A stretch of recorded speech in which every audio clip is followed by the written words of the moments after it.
there's no place like home for the holidays. And no matter how far away you roam, if you pine for the sunshine of a friendly gaze, for the holidays you can.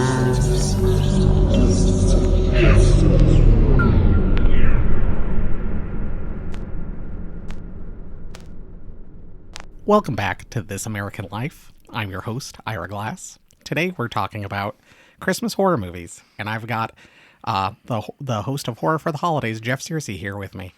That's right. After killing my co-host, Jay Logsden, I am now the sole host of Horror for the Holidays. Oh, I can't believe you admitted it. April Fools.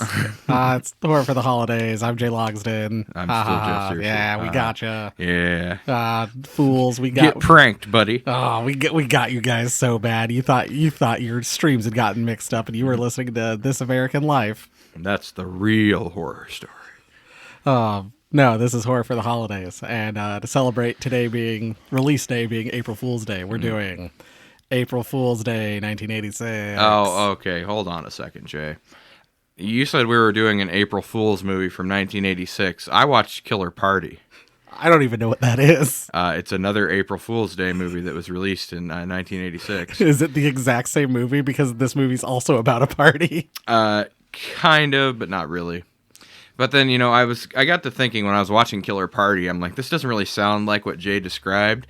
So I went ahead and watched another 1986 April Fool's movie, Slaughter High. And I was like, this really doesn't sound like what Jay's talking about either. But I mean, I watched both of those, so surely I have all the April Fool's movies that came out in 1986 covered, Jay. Right? Nope, apparently not. Are you saying there was a third April Fool's Day themed movie that came out in 1986? Apparently there was, and we're going to talk about it. Well, I guess we'll talk about Slaughter High and Killer Party in later years. Yeah, yes. Although I will say that April Fool's Day, 1986, was the only movie to actually come out on April Fool's Day. Yeah, right before I have March 27th or 28th. As my premiere date. It was different on two different websites. They had it actually premiered on Tuesday, April 1st, 1986. Okay. And it was weird because they released on a Tuesday. But they figured, marketing push and all. Right. No, I mean, that's always cool. I mean, even though you and I both shat on the 2006 Omen movie, I mean, coming out on 6/6/06 was great.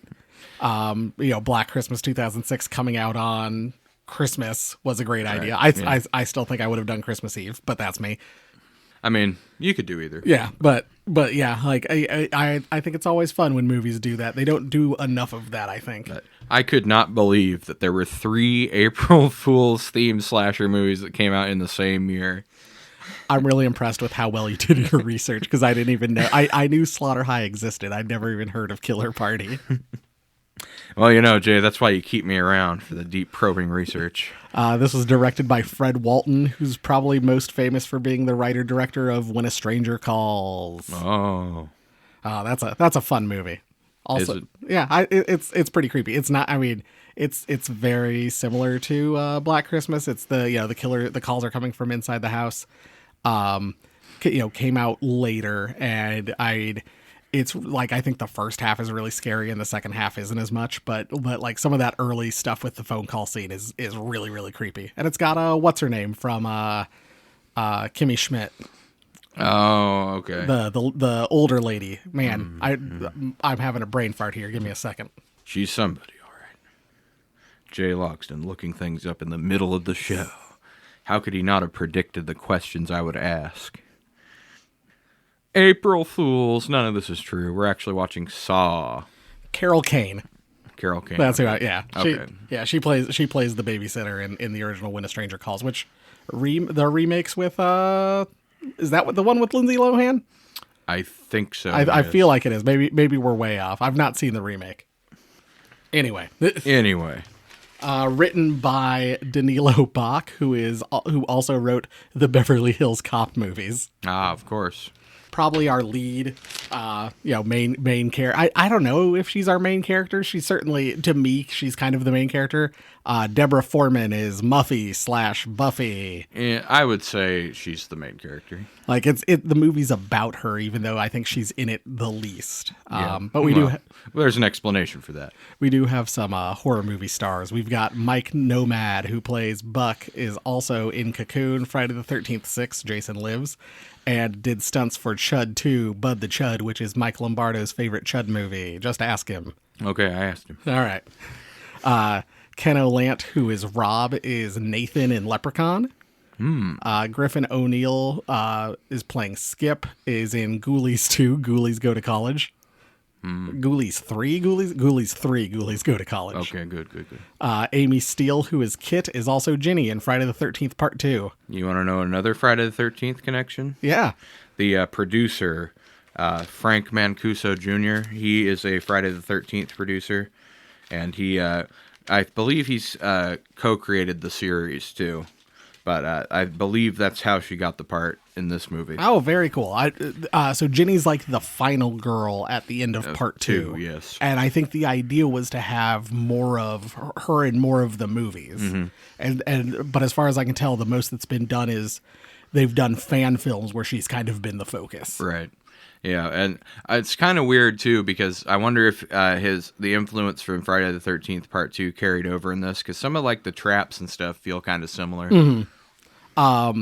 And then the biggest name in the movie, Biff Tannen himself, Tom Wilson, plays Arch. Oh, Arch.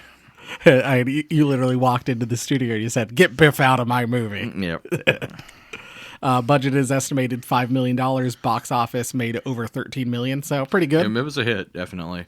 Although Paramount did not. The director kind of lamented the fact that Paramount did not know how to market this at all because they had commissioned a slasher movie and this is what they got, and so they just marketed it as a regular slasher movie, which I think is what led to some of the divided reviews on it.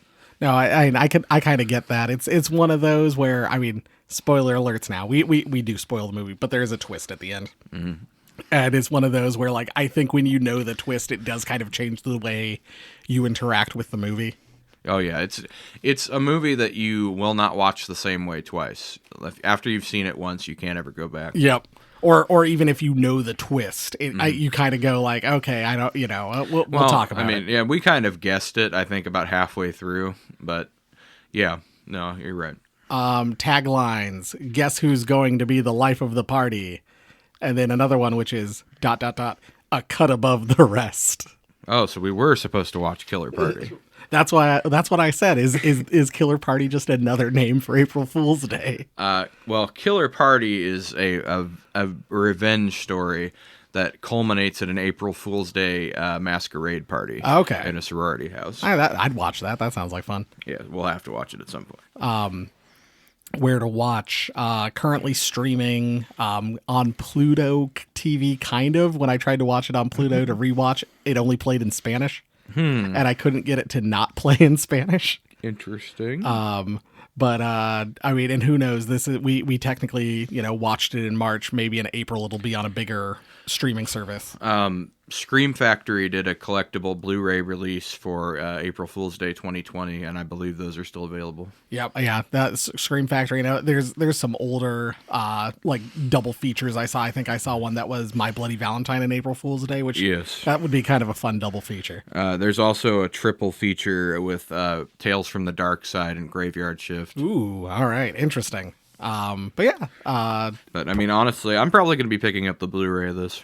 Personal experience. I knew the twist. That's my only personal experience. I knew nothing else. I'd never seen the movie before we watched it. I knew literally nothing about it.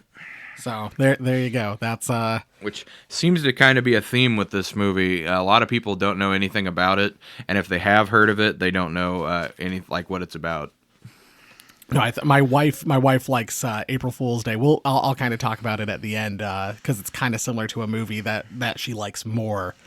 And I think at some point she had told me the twist for April Fool's Day, so I already knew what was going to happen. A lot of people, when it came out, said it was really similar, which I agree. I've watched and read the story, the Agatha Christie story, and then There Were None.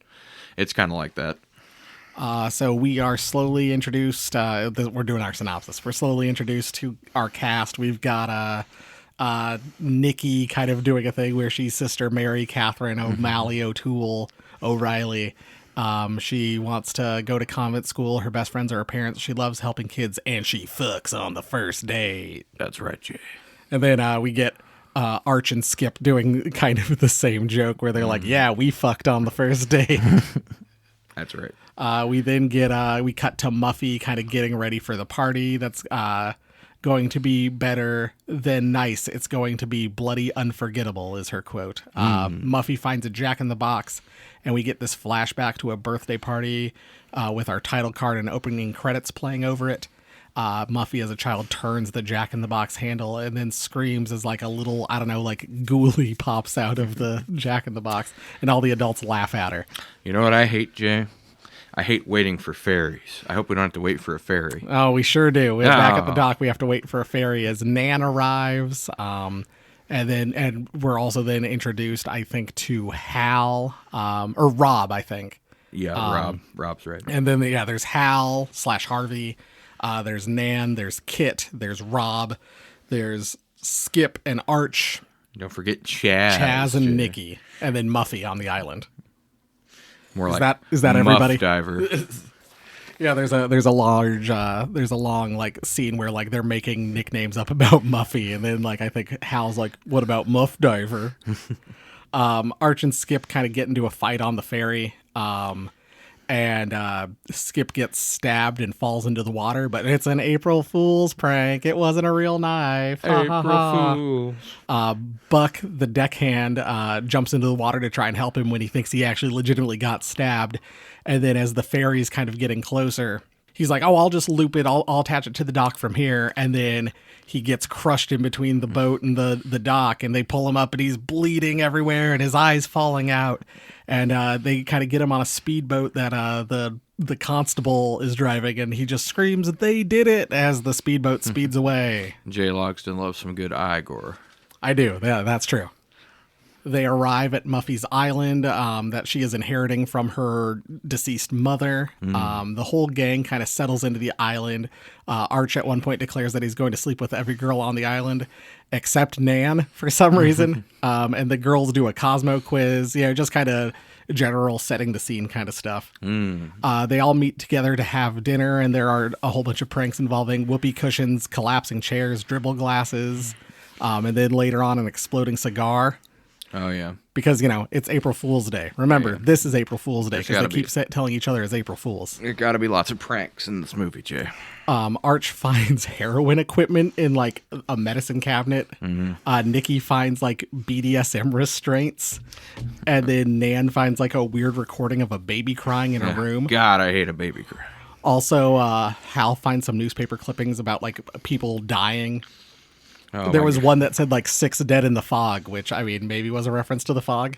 To me, it was a reference to the fog. It's after the fog, so it could be. Don't forget the wacky lights, Jay, driving me insane. Oh yeah, that's a great scene where like Chaz goes and like turns off like the light next to the bed, which then turns on the light over his chair. So he gets up out of bed, turns off that light, and then on turns the on overhead the overhead light. Oh, it was great. No, that was really funny. Skip then kind of sneaks outside to do one last April Fool's prank and gets ambushed from behind and strangled.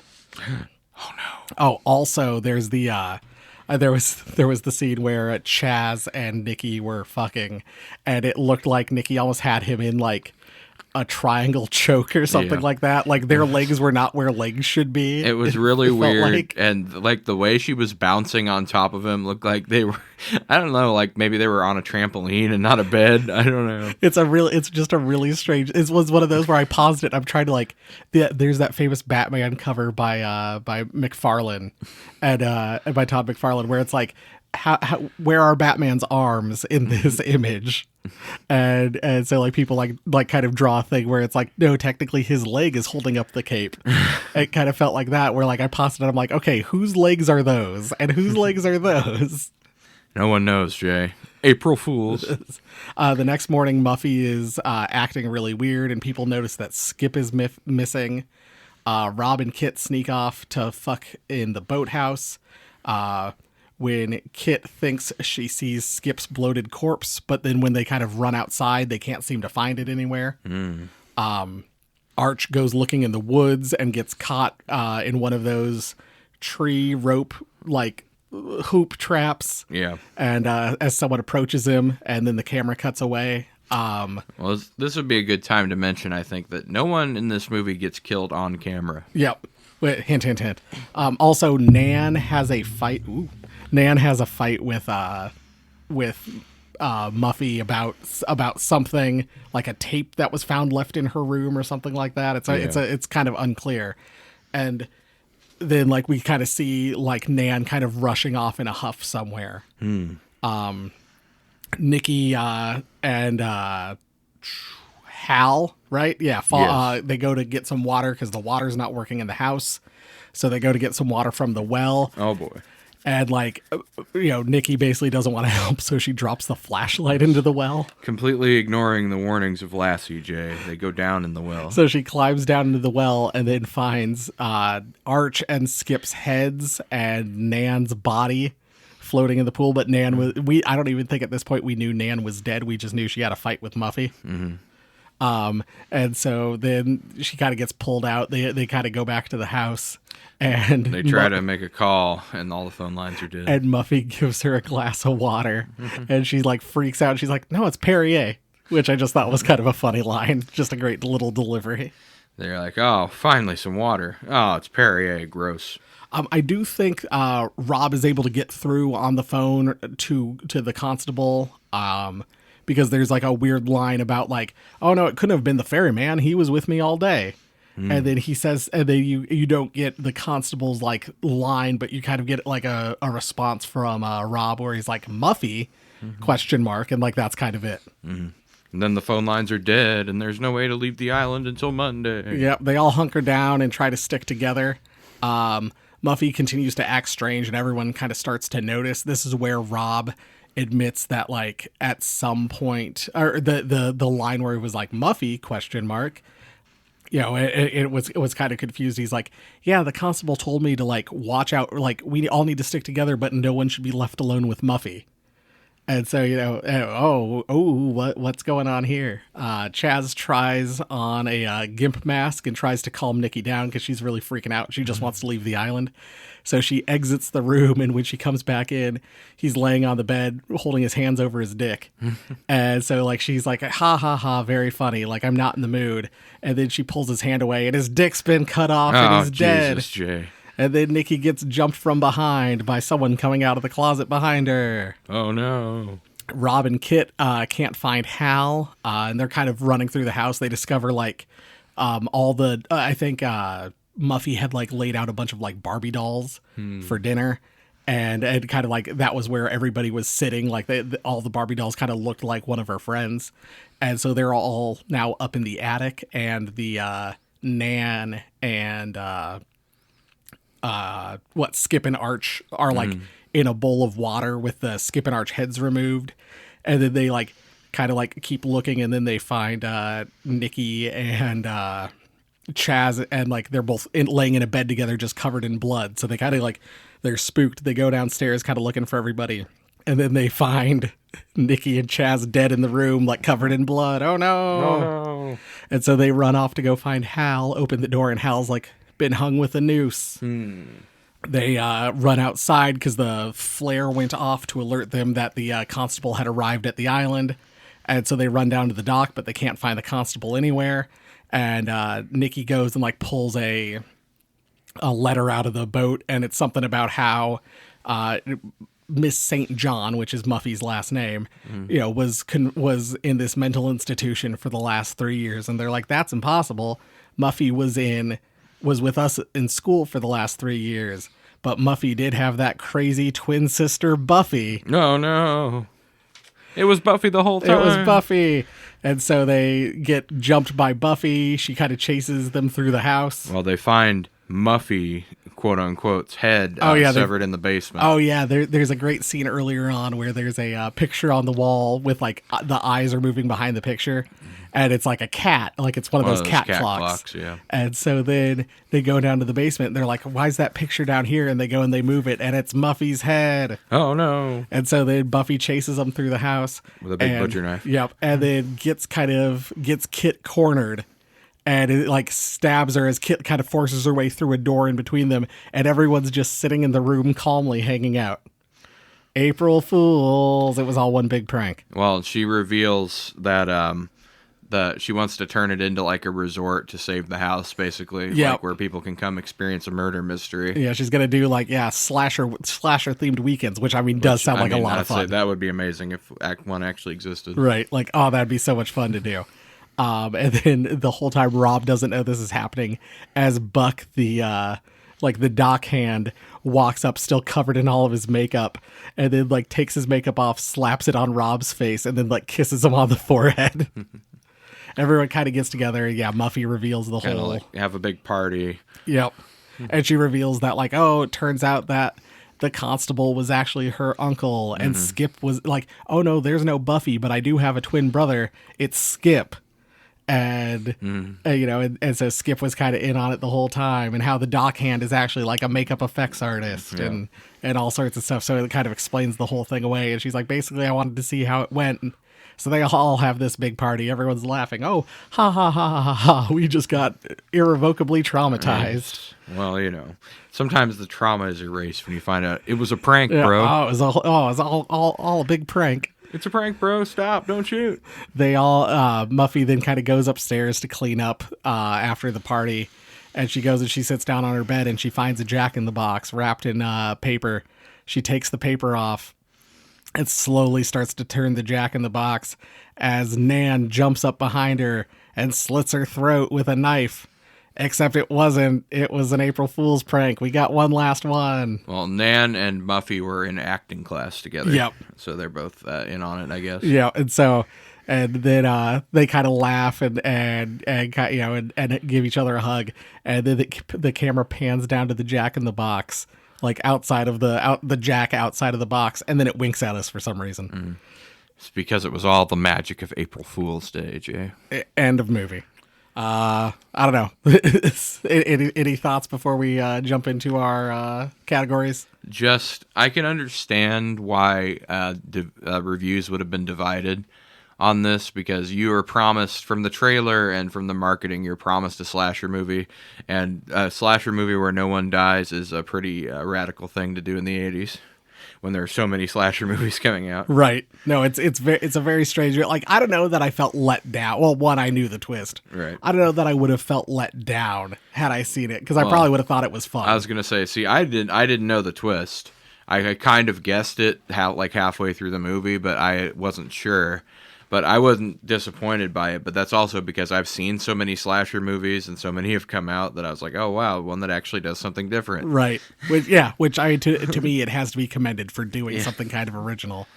But I mean, because, by 1986, there were so many. 1986 is the year that Friday the 13th Part 6 came out. So slashers were pretty tired by then. Right. I mean, that tells you kind of all you need to know that we were already at Part 6 of Friday the 13th. We still had 4 more to go afterwards. And I mean, it's like all the major slashers had already been out. We'd already had Michael. We'd had Jason. We'd had Freddy. I mean, we'd had, I believe, My Bloody Valentine came out before that. Yep. We'd had, I mean, Black Christmas came out way before. Yep. So, I mean, people knew what slashers were about by this point. No, to me, it's kind of in a weird way. It's kind of a like a proto Scream. It is in a lot of ways. I agree. Like, not so much the meta commentary, but more the twisting the whole idea. Like, which as I was watching it, I kind of went like, oh, this is kind of like a Scream. Like, I mean, this movie did do decently when it came out. Like we said, it pretty much doubled its budget. But I think if something like this came out today, it would be like a mega hit. No, I agree. Like, you would have people being like, you have to see it. I can't tell you why you have to see it, but you have to see it.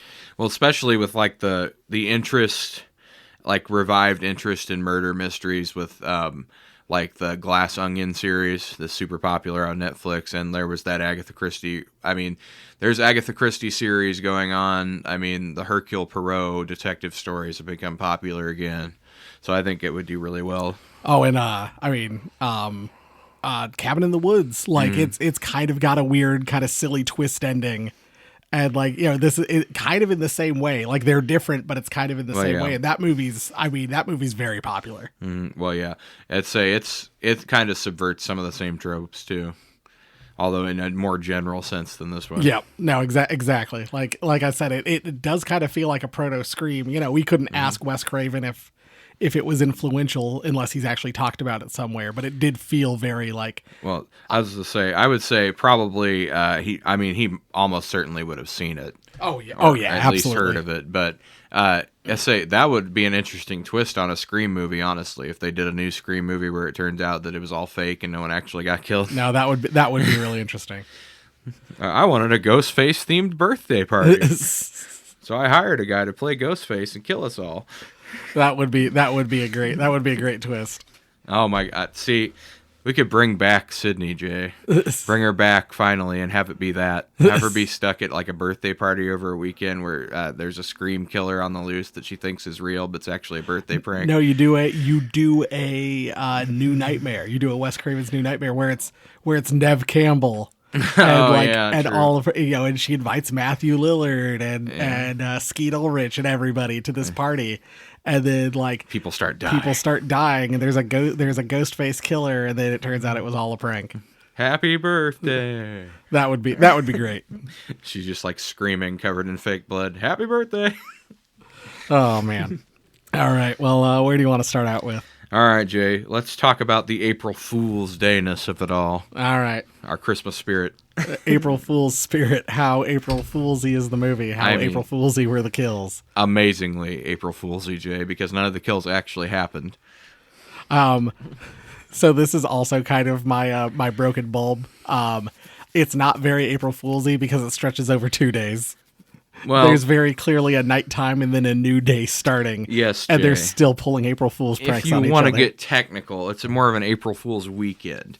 But I think it is very April Foolsy because of not just like the fact that the entire movie is a prank, but like the pranks we talked about, like the whoopee cushions, the exploding cigar, the lights that won't turn off.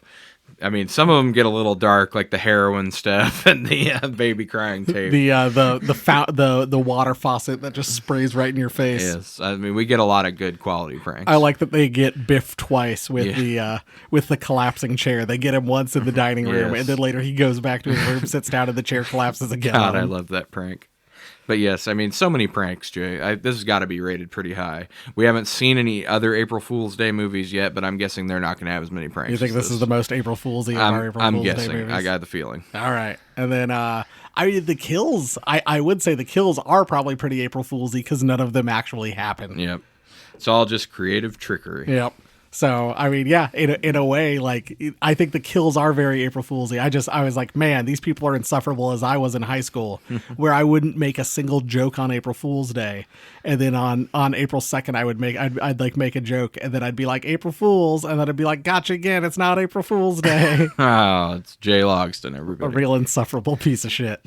Certified big dumb idiot if you've watched our top 5 horror movies. Oh, man, I am a real big dumb idiot. But no, actually, it's weird that you say that because one of the strengths that a lot of people praised this movie for was how interesting and likable the cast was. And I didn't really see that, honestly. I thought most of them were annoying. No, I agree. It was one of those where like I found them annoying kind of in the same way as Thanksgiving, like in different ways, because like I just wanted all those people on Thanksgiving to get killed. Oh yeah. But like in this one, like I found them annoying, but I found their dialogue so much fun. No, it's a sign of a great movie, I think, when you hate the characters but still keep watching it. So yeah, I mean, well, shit, we just did both my broken bulb and brilliant bulb. So real fast, my broken bulb was that it was.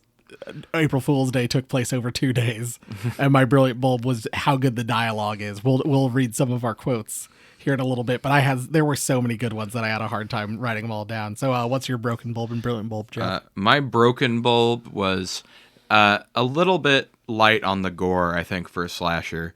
I mean, even though honestly, it would be easier to do more gore if they're doing fake setup kills. Have more. I would love to just see, like, Biff with, like, his intestines hanging out, collapsed on one of those fall apart trick chairs, something like that. It's pretty light as far as, I'd say the most gruesome thing you get is the deckhand getting crushed. Yeah.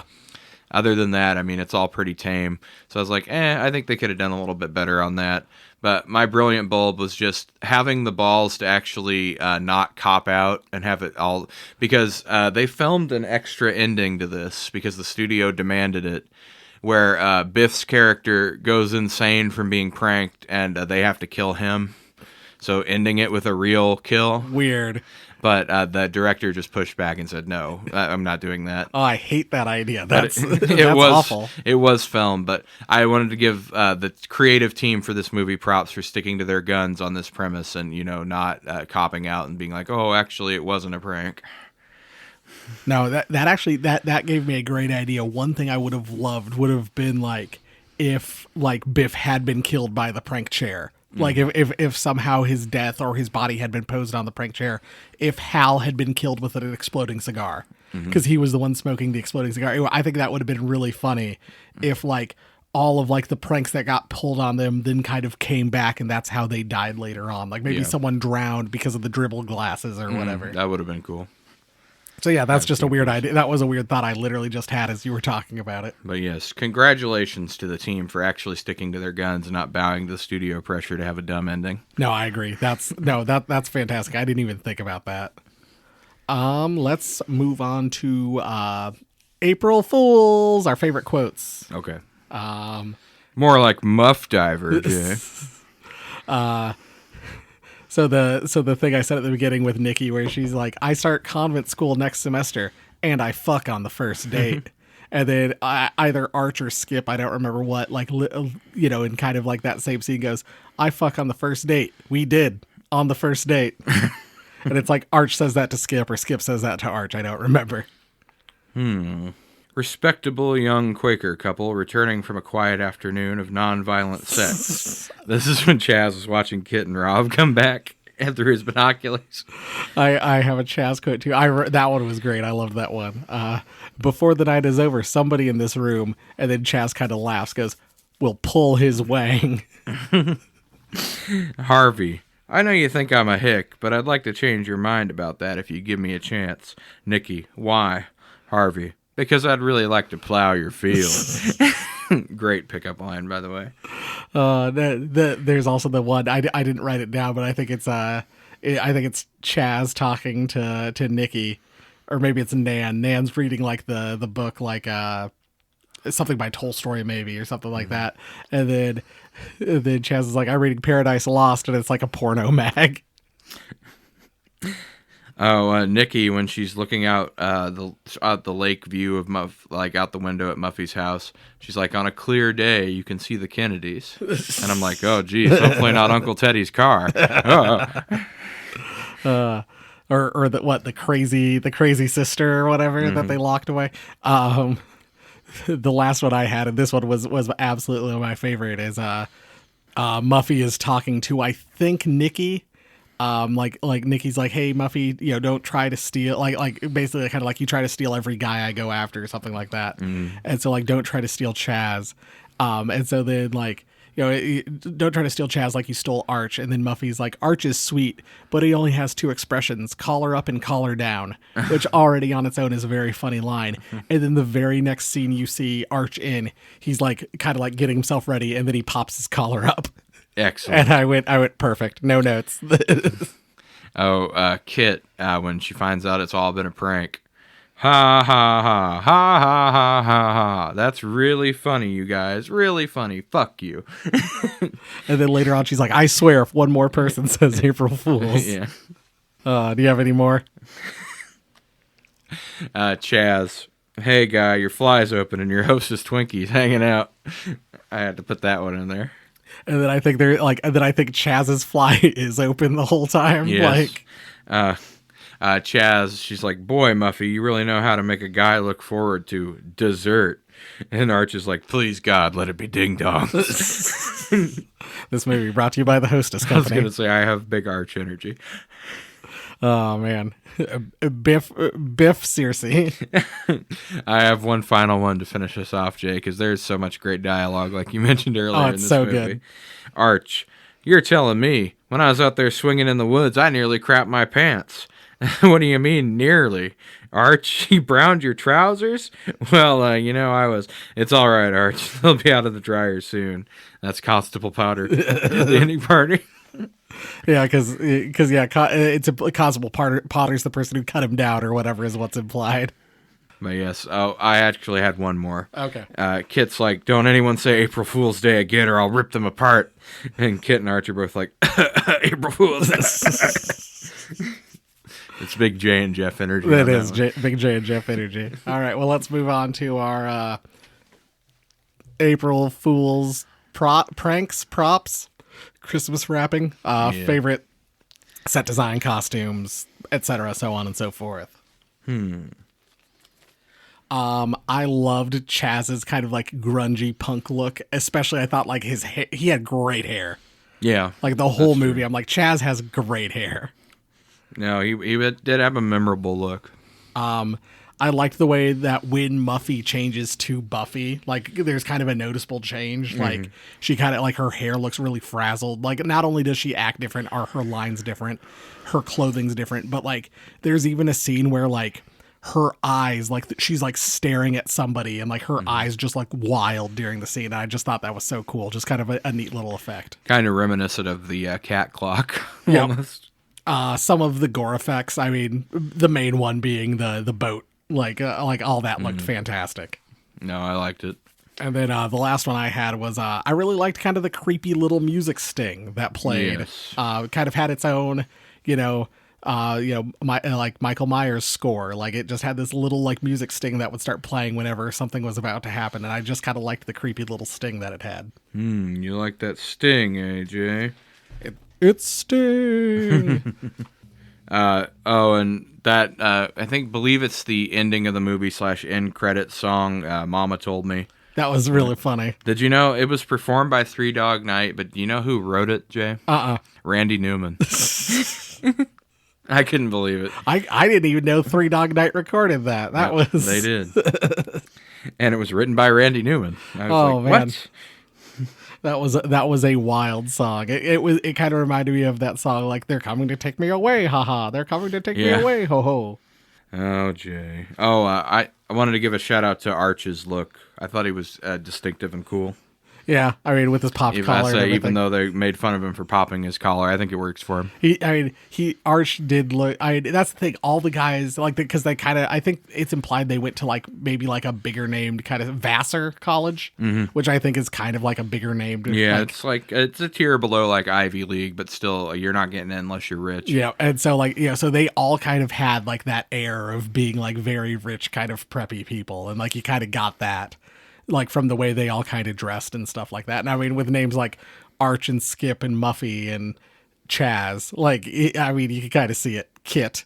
Oh, Wes Craven and Scream connection, Jay. I know you mentioned you liked the music. The guy who did the soundtrack for this movie also did the soundtrack for A Nightmare on Elm Street, Cujo, a lot of horror movies. Okay. So yeah, I mean, it's a solid soundtrack. I really enjoyed that soundtrack. If you remember that Rumpelstiltskin movie from 1995, I'm aware of it. Yes, but yeah, it was pretty interesting. He also did a lot of what do you call them? Like they're like kind of like after school specials, but the ones they used to show in school about like this is what happens if you take drugs. Oh yeah, I know what you're talking about. He did a lot of those soundtracks too. I thought that was an interesting connection. Well, do you want to move on to our final rating? I believe we should, Jay. In every episode of Horror for the Holidays, we give it a final rating. This is an April Fool's Day movie, so I don't have names picked out.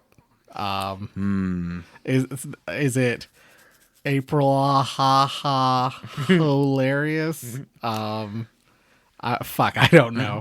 All right, we'll say it was fooling us if it was funny. It was a dud if it was that the pranks were terrible, Jay, and you don't want to watch this movie again. What do we say for if it was amazing? It was scream-inducing? I don't know. I don't know. Sure, why not? We got to workshop this. What do you think, Jay? Sure, why not? I think this was fooling us. There's some fantastically funny dialogue. I mean, the plot twist is really funny. There are some good gore effects.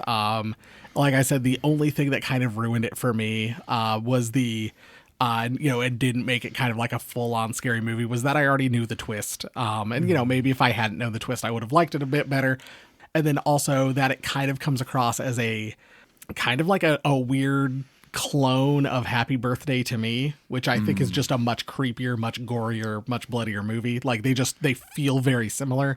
And my wife said she thinks that's why she likes both these movies, is because Happy Birthday to Me is one of her favorites. Yeah, I can see that. And then also, but yeah, the stakes just aren't that high. Like, when it's all kind of said and done, the stakes aren't that high. And nothing really bothered me because I'm like, well, none of this is actually happening.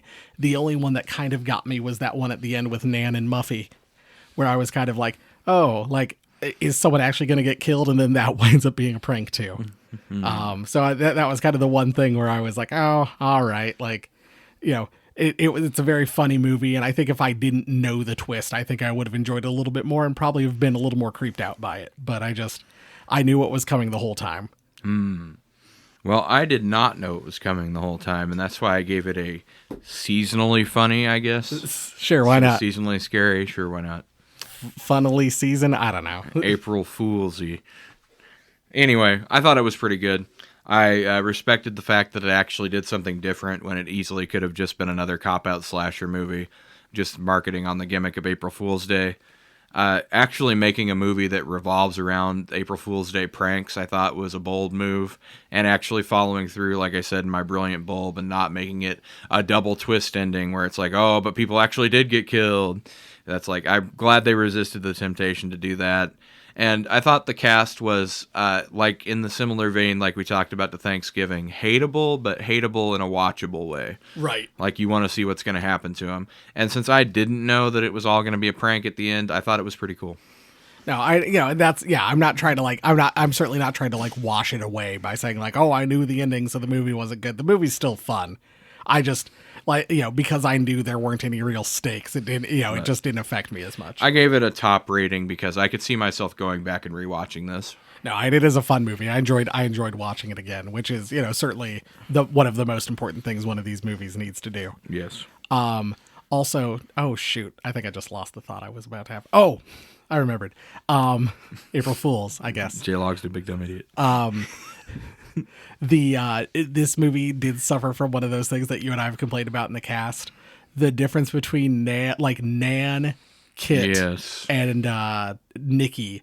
They all look this like at least Kit has like longer hair and a little different face, where like Nan and Nikki, like I could not tell them apart. Like I was like, wait, is that Nikki's body?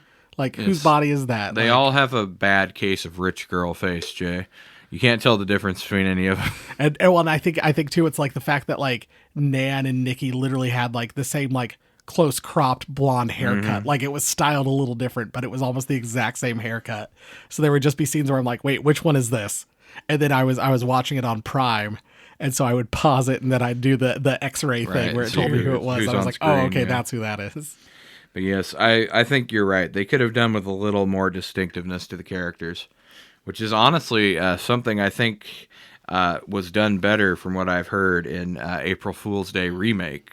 The characters are a little more distinctive. Yeah, there's a 2008 like direct-to-DVD remake of this, which I've not seen. I haven't actually watched either. But yeah, I've heard it's similar, but yeah, also different in some ways. So yeah, that's also one we'll have to add after Killer Party and Slaughter High.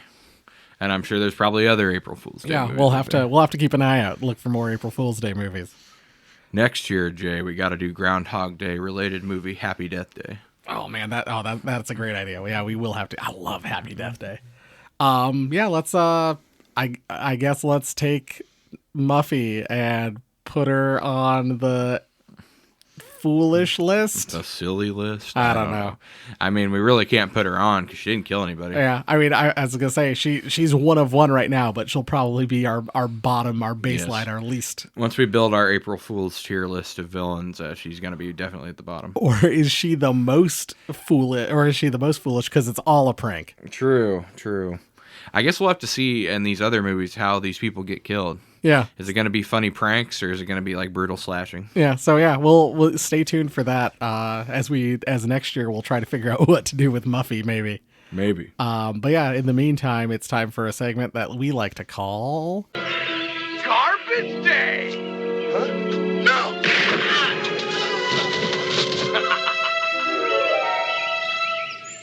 Jeff. It's time to stuff our face with leftover Easter candy, Oh no. as we are gonna try some Peeps cereal. Oh no. I don't even like Peeps candy. Now we got to eat cereal? And don't worry, there's also some Peeps candy. Oh god. He's opening the Joe Bob cooler. I've got Dr. Pepper Peeps. Oh boy.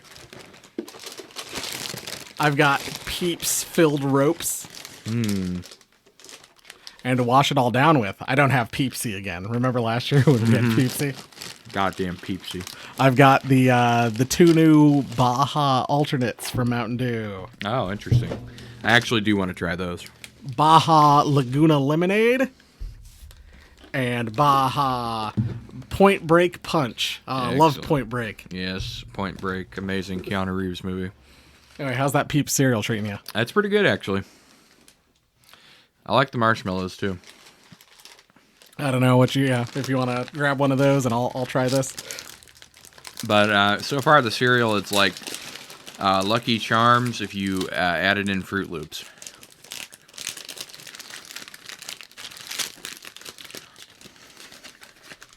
Gonna have to try 2 Peeps for full flavor. No, I really do like those Marbits. Those little marshmallows are really tasty. Pretty good. I keep hitting my microphone stand. Editing nightmare for J-Log. Oh, I'm just gonna leave it in. Yeah, just leave it in. Screw our listeners. All right, so it looks like we have some I'm sweet kidding. tart. I love you guys. No, he's not. He hates you. We have some sweet tart ropes, I guess. Oh, look at that. I pulled out one of each flavor right away. Oh man, good job. Yeah, but sweet tart ropes, it looks like, but filled with Peeps, I guess. Yeah, I think that's what's implied. So there's a red one, a yellow one, and a blue one. All right, I'm going in for a Dr. Pepper Peep, Jay. So I stopped at Five Below, and I saw these Peeps ropes, and I saw those Dr. Pepper Peeps, and I was like, oh, I'm gonna have to make Jeff eat these. All right, well, I double peeped it just to make sure I got the flavor, and it does not taste like Dr. Pepper at all. I'm worried it does. Yeah, it doesn't even smell like Dr. Pepper. They're just, more accurately, it should be Dr. Pepper colored Peeps. No Dr. Pepper flavor whatsoever. I'm getting a little bit. It's just a peep. Like I'm getting maybe a little bit of Dr. Pepper flavor, but not much. Like I'm getting because Dr. Pepper is technically considered like a cherry soda or something like that. I'm getting like a little bit of maybe like that cherry kind of carbonated flavor. If you remember a debate we got into at work, Jay, whether Dr. Pepper has 23 flavors and Dr. Pepper Cherry adds a 24th flavor, or is cherry already a flavor? Yeah, Dr. Pepper Cherry is 22 flavors. To which Jay's boss looked at us, rolled her eyes, and walked off. Oh man, she loved us. Oh, so much. Oh my God, these Peeps ropes are terrible. Oh man. Also, a former work story. We had that coworker Ozzy, who loved the sweet tarts ropes. They were like his favorite candy. I enjoy sweet tart ropes. These Peep ropes, not so much. There's no flavor to the licorice part, and the marshmallow filling does not pair well. Yeah, that's fucking awful. They're terrible. Honestly, I don't even want to try the other two, but I'm going to for the show. I'm not going to because that blue one was bad. I took one bite and it's disgusting. I'm brave enough. I'm going to try the yellow. Just awful. Oh man, get me my water. I'm going to try the blue. Terrible. Normally I leave like the leftover shit for my kids. Unless it's really bad. Those sweet tart ropes are going straight in the trash. I don't even want to feed those to a kid or a dog, for that matter. All right, which one of the Mountain Dews do you want to crack open first? Do you want Laguna Lemonade or Point Break Punch? Got to do Laguna Lemonade All first. Right. Save the Point Break for last. It's Point Break Punch is pink. It's got looks like an anglerfish with like a cherry hanging from its little thing, and then maybe Cthulhu on the other side of the label. Oh, you know, Jay, Cthulhu hanging out down there. There's that for you, sir. Oh man, I love the smell of the Point Break punch. And wash these fucking Peeps ropes out of my mouth. Jesus Christ, Jay, why you do this to me? 'Cause I love you. Do with a blast of natural and artificial tropical punch flavor. The Laguna Lemonade is interesting. Smells like mango, I think, which is odd. I don't know if there's mango in it. Mango lemonade flavor. It does not taste very good. The Laguna Lemonade label is a yellow label. It's kind of I would describe it as almost a pea, like a dehydrated pea color. Yes, it looks like you just pissed after not drinking water all day. It's got a parrot on one side where the Cthulhu is on the pink one, and then it's got a starfish where the anglerfish is, and the starfish is wearing goggles and a snorkel, and he's riding a wave. He looks really cool. It's really not good. I don't like it, Jay.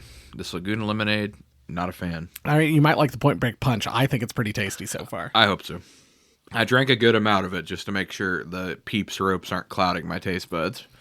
But I'm just not a fan. No, yeah. We'll switch when you're done. I mean, it smells like mango, but it really doesn't taste like anything. It's kind of a weird thing I've discovered lately, like with Mountain Dew. I feel like the more it warms up, the better it tastes. Yeah, I have noticed that on some of them. Like I think that was the case with the with last year's Halloween Dew with the Voodoo. Yes, I agree. Voodoo does taste better warm for some reason. Oh man, that's an intense mango smell. Like, yeah, see, that tricks you. It gives you that intense smell, but then when you taste it, it's like barely anything there. yeah, that's weird. You kind of get that like mango kind of kick on the back end, but like otherwise, yeah, it doesn't really taste like much. Maybe that's just a thing with Mountain Dew now. Maybe there's something about like having it closer to warm temperature makes it taste a little better. I don't know, but this is kind of a recurring problem I think we've been running into. Yeah, I will say the Point Break punch is better. I think I like the Laguna Lemonade a little bit more, but it's kind of 6 of one, half dozen of the other. Like they're both really close, but it's also because neither of them are great. But yeah, I wouldn't say either one of them has a strong flavor. I just kind of like the smell of the Point Break punch better. I agree, and that's why I said the Laguna Lemonade was I kind of like that mango smell a little bit more. I mean, if we're gonna rank these, Peeps Rope bottom. Oh, if they're a tier below bottom, too. This might be down there with those shitty zombie talkies we had last year for Halloween. Yes, those were terrible during the spooktacular. But honestly, I think these Peeps Ropes are worse because at least the zombie talkies tasted like something. Right? No, these are awful. These might be the worst thing we've ever eaten for the show. Then I'm gonna put the Dr. Pepper Peeps next on my list. I don't know if you agree, Jay. Because I like the cereal better than I like the Peeps. I agree with that. I'm trying to decide if I did kind of like the Dr. Pepper Peeps. I got a little bit more Dr. Pepper flavor I think than you did. Interesting. But I'd probably still have it. Yeah, probably have it second bottom. Yeah, and then cereal I would say is top tier for the food, and then I think we're going to be split on the Mountain Dew. Because you like the smell of the mango better, and I like the smell of the Point Break punch better. I think they both smell great. It's just it's kind of just splitting a hair, like to determine what I liked a little bit more. And I just think you did get a little bit of that mango-y tartness flavor in the Laguna Lemonade, where the Point Break punch it smelled great, but I didn't get like any flavor at all. Honestly, I think the mango is just missing.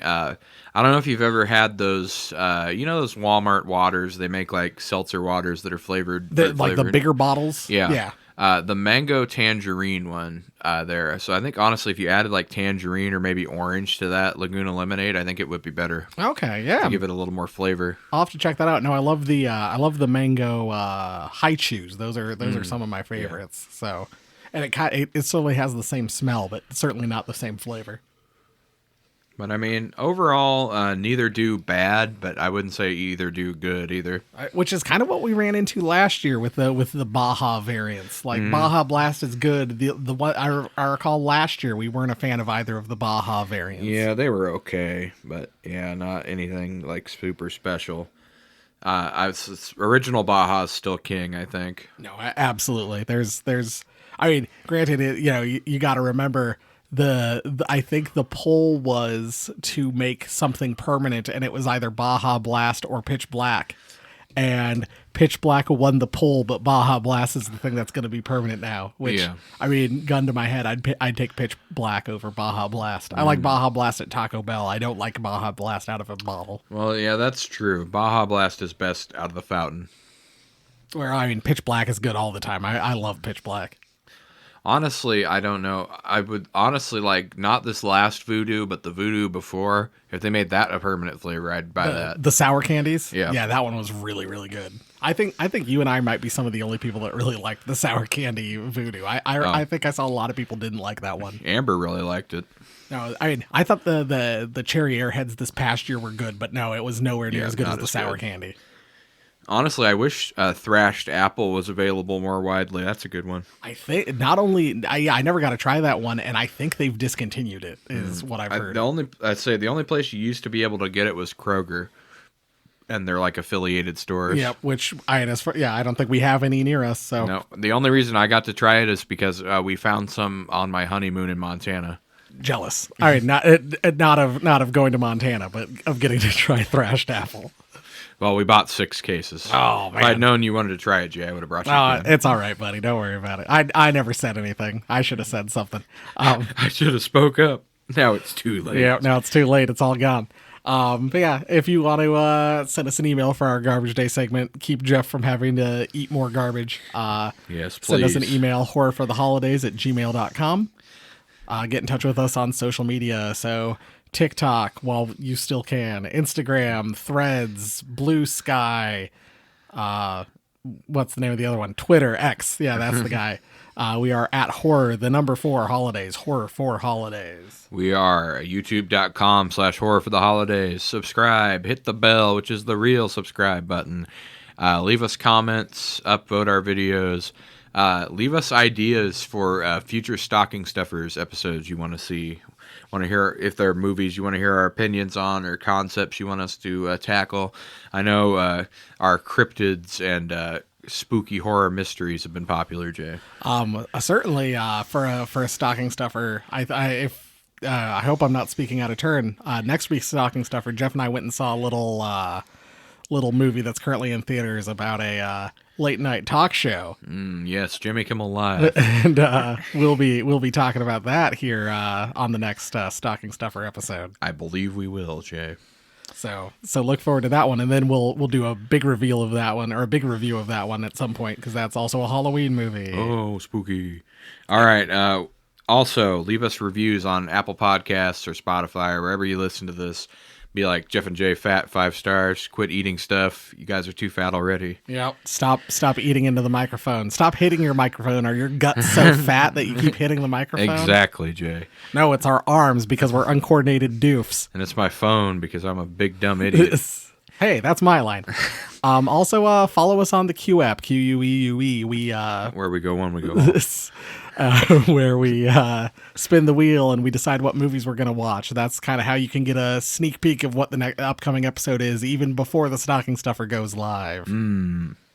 Otherwise, also, I think I made a PlayStation account for the podcast, and I think it's Horror for Holidays. Excellent. We'll start doing maybe some gaming. We'll play some Texas Chainsaw Massacre or Dead Space because I got it for like $30 on sale. We'll play Dead by Daylight. Jay can try to fix generators while I kill him.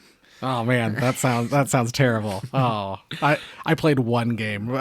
Here, real quick aside, I played one game of Texas Chainsaw Massacre. I was the family. I won, so I mean, congrats to me. I did next to nothing and had no idea what I was doing. Like, I felt really sorry for my teammates, but they wound up winning. So hey, that's all that matters. All right, Jay. And before we go, I think it's time we come clean to the people here. Jay Logson actually is the inventor and primary investor of Peeps Ropes. And we have 12 cases sitting here in the studio with us. We have no idea what to do with. Guys, I gotta move these Peeps ropes. We My gotta sell these. family can't eat these. No one can eat No them. one They're can eat terrible. these. They're an inedible food item that Jay Logsdon invested all of his life savings in to produce. And so we kindly ask you to please donate money to Horror for the Holidays, and we will dispose of these Peeps ropes before they make it out and infect the world. April. I wish I could say April Fools, but it's true. It's so true.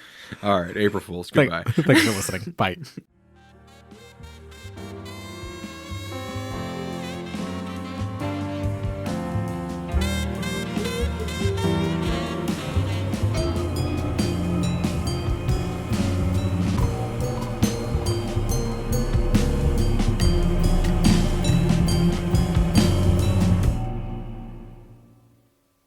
Garbin time. It's garbage time. You remember when he said it's garbage time and he garbed all over the street, Jay? I do. He just garbed that guy with his gun over and over and over again. And then he garbed against the police.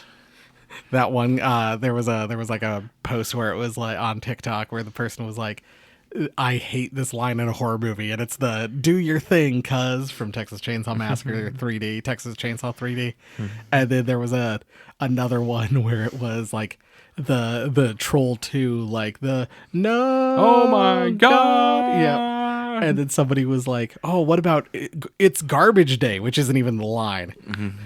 And they're like, that's the worst line. And so then they made it again. And so of course I had to comment. I had to put, you wrote worst, but this is clearly the best line. I agree. Anyway,